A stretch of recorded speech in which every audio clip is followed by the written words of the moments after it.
high side. Murphy shooting, save a rebound on the view.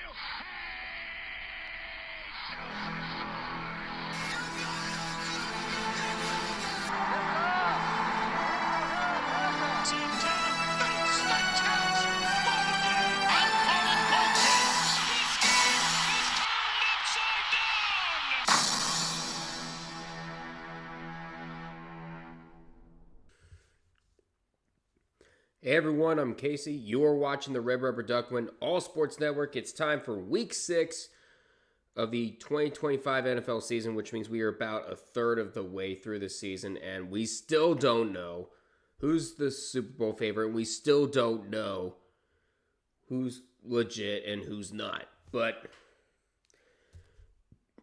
excuse me, there's still plenty of chaos to rear its ugly head. And for this one, we have 15 matchups. The teams coming off the bye week will be the Houston Texans, coming off of their huge blowout win over the Baltimore Ravens. And of course, the Vikings traveling back home from London after beating the Browns.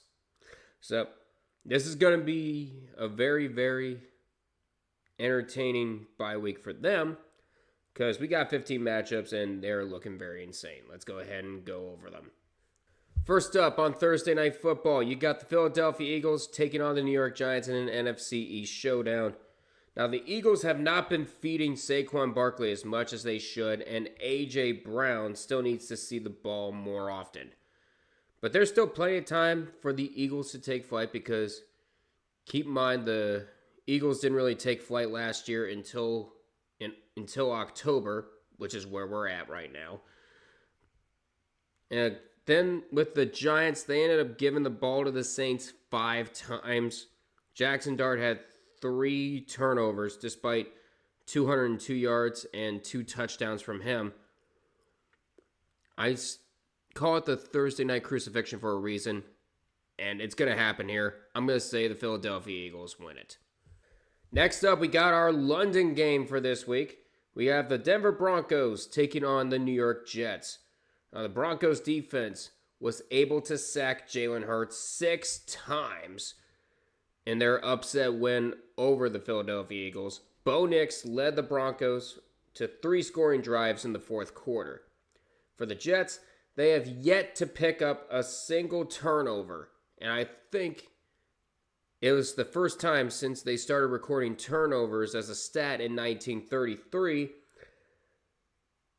that they have not pick up a single turnover in the first 5 weeks. And after the opening drive against Dallas, the offense didn't show up until it was too little too late. And they can't do that against the Broncos, but they're going to. I'm going to say Denver wins it in London. Next up, we got the Los Angeles Rams traveling to Baltimore to take on the depleted Ravens. Now, the Rams are coming off a heartbreaking loss to another depleted squad in the San Francisco 49ers on Thursday Night Football.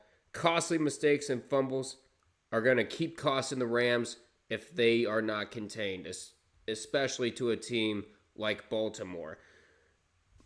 They don't have Lamar Jackson. They don't have Kyle Hamilton. They don't have Roquan Smith. And they don't have Marlon Humphrey. And the injuries, they're going to keep coming, as we don't have time to go over all the injuries. And for some reason, they can't get Derrick Henry to get going. Will that hurt the Ravens? I think so. I'm going to say the Rams take it. Next up, we got the Dallas Cowboys taking on the Carolina Panthers. Now, Prescott was able to take an offensive line made out of toothpicks up and down the field, because despite not having CeeDee Lamb, despite not having Kevontae Turpin, he was able to have Javonte Williams and George Pickens pick up the slack. For the Panthers, they were able to come back from down 17-0 against Miami. And for Rico Dowdle, he filled in Chuba Hubbard's shoes very, very well, with 206 yards of total offense from him. Now, the defense returned to form after getting stops when it mattered the most, especially the sack on Tua to end the game. But I think they're not going to have as much luck against the Dallas Cowboys. I'm going to say the boys take it. Next up, we got the Arizona Cardinals taking on the Indianapolis Colts. Now, the Cardinals, a whole lot of mistakes plagued them in their shocking loss to Tennessee. Amari DeMercado had a rough time after that fumble. Of course, he got cut after not holding on to the ball until after you break the plane. And Arizona couldn't recover from another miscue in that fumbled interception that led to the Titans' touchdown that brought them to within 2 points. As for the Colts, they're thriving. Daniel Jones and Jonathan Taylor have been answering questions that have been plaguing the Colts all offseason. And they managed to turn 4 miscues from the Raiders into picks, a blocked punt, and a turnover on downs into touchdowns for themselves. So the Colts are doing everything in their power, and I think they might continue against Arizona. Give me Indianapolis to win it. Next up, we got the Seattle Seahawks traveling to Jacksonville to take on the Jaguars. The Jaguars are in very high spirits after upsetting Kansas City. Trevor Lawrence had 2 rushing touchdowns that night, and of course, Devin Lloyd strengthening his case for Defensive Player of the Year with a 99-yard pick six. And just recently, they just got cornerback Greg Newsome in a trade with the Cleveland Browns in exchange for Tyson Campbell. For the Seahawks, Sam Darnold made one mistake too many on what was otherwise a fantastic game for him. But unfortunately for the Seahawks defense, they had very little answers for the Bucs offense. But they should be able to contain Trevor Lawrence and company. I'm going to say Seattle wins it on the road. Next up, we got the Los Angeles Chargers taking on the Miami Dolphins. Herbert has been having a tough time so far this year with 4 picks in just the first 5 weeks alone. And he is down his top 2 offensive tackles. And not only that, he's down his top 2 running backs. Meanwhile, for the Dolphins, Tua finished 27 for 36 for 256 yards and 3 touchdowns. However, his offensive line is not really helping him when it mattered the most. And it's not helping out with the production either, especially from Devon Achane. And I think it's going to come to a head. I'm going to say the Chargers win it in Hard Rock Stadium. Next up, a classic AFC North rivalry, the Cleveland Browns and the Pittsburgh Steelers. So Dylan Gabriel looks to be the answer for the Browns at quarterback going forward because they did just send Joe Flacco to the Bengals for some draft picks.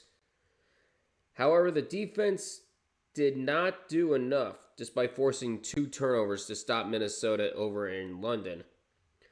As for the Steelers, they're just coming off of a big win over the Vikings. And the defense will try to match the Browns' defense in terms of sacks and outperforming Myles Garrett. Because the Steelers' offensive line, they don't know how to block him. But they've been able to overcome some of that in Heinz Field or Acrisure Stadium. It should still be Heinz Field. I'm going to say the Pittsburgh Steelers take this one. Next up, we got the New England Patriots taking on the New Orleans Saints. Now, the Patriots were able to knock off the last undefeated team in the NFL last week in Buffalo on Sunday Night Football. Drake May, Stephon Diggs, and Ramondre Stevenson were able to put on a show over there in Buffalo. As for the Saints, they managed to give Jackson Dart a little bit of a reality check as Kool-Aid McKinstry gave Jackson Dart his first 2 career picks, and Spencer Rattler was problem-free basically, throwing for 225 yards without having to deal with any problems from his O-line, no sacks, and he took care of the ball fantastic. And he took care of the ball very, very fantastically, I should say. But I'm going to say that the run comes to an end. I'm going to say the Patriots take it. Now we've reached our... Actually, that was some of our late afternoon games. We got The Tennessee Titans next, taking on the Las Vegas Raiders. Cam Ward threw a career-high 265 yards, and they were able to take advantage of mistakes from Arizona, as well as catches from Calvin Ridley helping out the offense as well. As for the Raiders, a league-best 40 straight games with a sack has come to an end, and 2 picks from Geno Smith negated another productive day from Ashton Genty. If they can learn to keep the turnovers down to a dull roar, I think that the Raiders will be able to take it in Las Vegas. Next up, we got the San Francisco 49ers taking on the Tampa Bay Buccaneers, a battle of 4-1 teams. And they took many different paths to get there. For the 49ers, they were depleted. They don't have Nick Bosa. They don't have George Kittle. They don't have Brock Purdy. But Mac Jones did throw for 342 yards. And the 49ers defense made stops when it mattered the most against the Rams, especially on Kyren Williams near the goal line. For the Buccaneers, they scored at least 20 points in 20 consecutive games, and it looks like they're starting to have the Chiefs' 2024 style luck in one-score games, because all of it has been one-score games thus far. And I'm going to say it will continue. I'm going to say the Buccaneers win it. Next up, we got the Cincinnati Bengals taking on the Green Bay mother-loving Packers. For the Bengals, after Browning had a decent performance, they decided it wasn't enough. We're going to bring in Joe Flacco from the Cleveland Browns. Yeah, that's good. I'm sure it might help your offensive line, defensive line, and secondary. Those were the big issues that you guys had. For the Green Bay Packers, they had a much-needed bye week after what felt like a loss against the Dallas Cowboys, when in reality it was actually a super tie on Sunday Night Football. But Matt LaFleur should be worried because they did squander a double-digit lead for the second week in a row. But they should be all right against the Bengals. I'm going to say the Green Bay Packers take it. Now we have Sunday Night Football. With the Detroit Lions taking on the Kansas City Chiefs. Since the loss to the Packers, the Lions have won 4 straight. And by an average of 19 points, I should say. And the offense has just been continuing to play better and better with Sonic and Knuckles, David Montgomery and Jahmyr Gibbs, and of course Jared Goff. With Kansas City, the defense crumbled in the final Jags drive. Even Chris Jones, who literally stopped before he could try to block the path of Trevor Lawrence, says they need to do better. And Mahomes and Hunt can't be the only guys performing on defense. Actually, no, they can't perform on defense, but I'm sure Kansas City Chiefs fans would appreciate them doing that. But they can't be the only guys on offense. That should be it. But I'm gonna say the Detroit Lions are gonna take care of Patrick Mahomes, even if he did play both sides of the ball. Now we have another Monday night doubleheader. I don't know why they do it, but they do it. First game is the Buffalo Bills traveling to Atlanta to take on the Falcons. Ever since beating a healthy Ravens squad, the Bills have been struggling. Actually, they've been struggling basically all season, despite being 4-1. 3 turnovers against the Patriots cost the Bills big time. They need to learn how to control it, especially against a defense like Atlanta. For the Falcons, they get a well-deserved rest after putting 436 yards on the Commanders' defense. Bijan Robinson and Drake London have become fantastic supporting actors for Michael Penix. And unfortunately, I think it's going to stop. I'm going to say the Buffalo Bills win it. Next up, we got the Chicago Bears taking on the Washington Commanders, your final game of the week. The Bears needed a bye after almost losing to Las Vegas, despite forcing 4 turnovers. Apparently, Caleb Williams needs to do more than go for 271 yards. For the Commanders, Jaden Daniels returned to action and he threw 15 for 26 for 231 yards. And he turned a turnover in the second quarter into 27 unanswered points. And I think that's going to be a factor. I'm going to say the Commanders win it in the first game between the Bears and the Commanders ever since that in Northwest Stadium, ever since the Hail Mary. So that is going to do it for me. Thank you guys so much for watching. Please feel free to like, comment, share this with your friends, and subscribe to the Red Rubber Duckman All Sports Network. I'm going to be continuing to be pushing out more content. You can follow along in the community tab so you can be notified on all future streams. And of course, hit the bell icon so you can be notified on any future uploads. But thank you guys so much for watching. Until we meet again, I will see you all in the next one. Take care, everyone.